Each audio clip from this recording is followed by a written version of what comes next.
Hello, আসসালামু আলাইকুম। কেমন আছেন সবাই?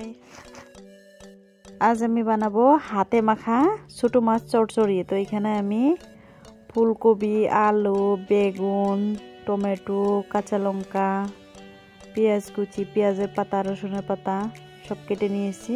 তো এখানে প্যানে আমি সবগুলো সবজি একসাথে দিয়ে দিয়েছি লবণ, লঙ্কা গুঁড়ো, হলুদ গুঁড়ো, জিরা গুঁড়ো।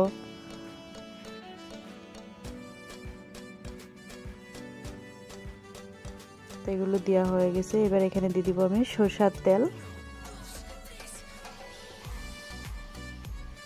দিয়ে আমি সবজিগুলো ভালো করে হাত দিয়ে মাখিয়ে নিব।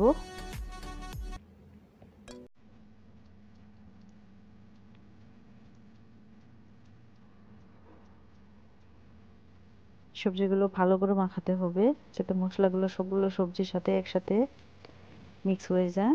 তো এবার এখানে দিয়ে দিব আমি মাছগুলো উপরে এমন করে দিয়ে দিব।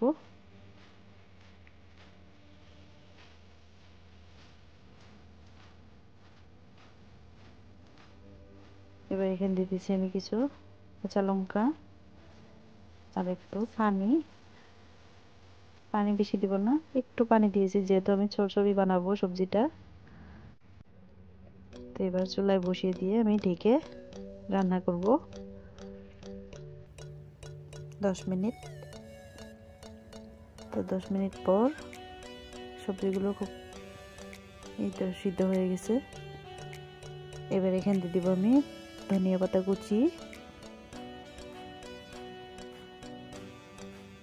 তো ধনিয়া পাতা কুচি দেওয়া হয়ে গেছে। এবার ঢেকে আরো আমি 5 মিনিট রান্না করব।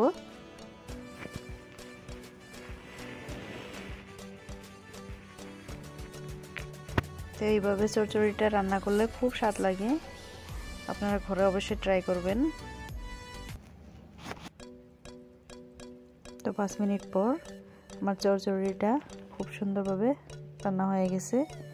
এবার এটাকে আমি একটা বাটিতে বেড়ে নিয়েছি। তো আমার রেসিপিটা কেমন লাগলো আপনারা কমেন্টে জানাবেন। ভালো লাগলে অবশ্যই একটা লাইক দিবেন, শেয়ার করবেন।